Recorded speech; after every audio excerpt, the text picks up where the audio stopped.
नमस्कार दोस्तों, जय श्री श्याम। कैसे हैं आप लोग? पहले मैंने बताया कि मस्तिष्क रेखा से भाग रेखा के समानांतर कोई रेखा शनि छेद को जाती है, तो बहुत ही शुभ रेखा होती है। फिर मैंने आपको बताया कि मस्तिष्क रेखा से भाग रेखा के समानांतर कोई रेखा जाती है रवि छेद की ओर, तो वो भी बहुत शुभ लक्षण और सक्सेस देने वाली रेखा होती है। अब अगर कोई रेखा दोस्तों मस्तिष्क रेखा से निकल के आपके बुध छेद की तरफ जाती है, तो ये रेखा भी बहुत ही शुभ रेखा होती है। और ये शुभ तब होगी जब आपकी मस्तिष्क रेखा सुंदर, साफ, स्पष्ट हो, तभी ये शुभ होगी। और ऐसी शुभ रेखा का प्रभाव ये होता है कि जो भी बिज़नेस क्लास वाले लोग होते हैं, उनको ये बहुत लाभ कराती है और बहुत ही ज़्यादा शुभ फल देती है।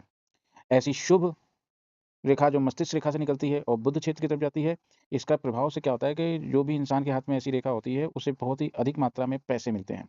कहाँ से मिलते हैं? बिज़नेस से मिलते हैं, स्टॉक मार्केट से मिलते हैं और ऐसे ही कार्यों से उसे बहुत अधिक मात्रा में धन मिलता है। किंतु अभाग्य कहाँ से आ जाता है? निराशा कहाँ से आती है? यही रेखा जब निकल के आपके कनिष्ठा अंगुली के द्वितीय पूर्वी पर चढ़ने लगती है, तो ये रेखा जो है भाग्य को अभाग्य में परिवर्तित कर देती है। तो फिर क्या होता है इसका मतलब? ऐसे इंसान के जिसके हाथ में ऐसी रेखा होती है, उस मनुष्य को चोरी का धन मिल जाएगा। कहीं-कहीं किसी का कोई चोरी किया हुआ पैसा होगा, वो उसे मिलेगा। और हो सकता है कि खुद भी चोरी करने लगे, जिससे कि उसको जो है जेल भी जाना पड़ सकता है। इस रेखा का इस क्षेत्र से ऊपर उठना या इस रेखा का तृतीय पूर्वी के ऊपर उठना या मस्तिष्क रेखा का यहाँ से किसी रेखा का ऊपर जाना, किसी भी रेखा का ऊपर जाना, कभी भी शुभ फल कारक नहीं है दोस्तों।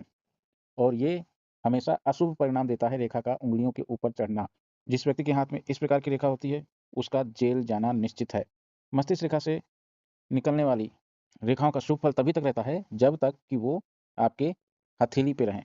अगर वो उँगलियों पे चढ़ गईं, तो उसका शुभ फल नहीं होगा, बल्कि अशुभ फल होगा। और अगर दोस्तों इन रेखाओं में कहीं पे कोई द्वीप हो, कहीं पे कट का निशान हो, ठीक है? तो भी ये शुभ फल कारक नहीं होता है, ठीक है? और इसकी वजह से जो आपको भाग्य में सफलता, सक्सेस मिलने वाली है, वो सक्सेस में रुकावटें आती हैं। इसलिए मस्तिष्क रेखा से निकलने वाली रेखा का सुंदर, साफ और स्पष्ट होना अति आवश्यक है। और दोस्तों, अगर किसी के हाथ में ऐसे कट लगा हो या कोई भी प्रॉब्लम हो, तो उसके उपाय हैं। उन उपायों को जानने के लिए आप मुझसे संपर्क कर सकते हैं और मेरा नंबर ऊपर के डिस्प्ले में दिख रहा है और केवल एक यही नंबर है जिससे आप मुझसे बात कर सकते हैं व्हाट्सएप के ज़रिए। धन्यवाद दोस्तों।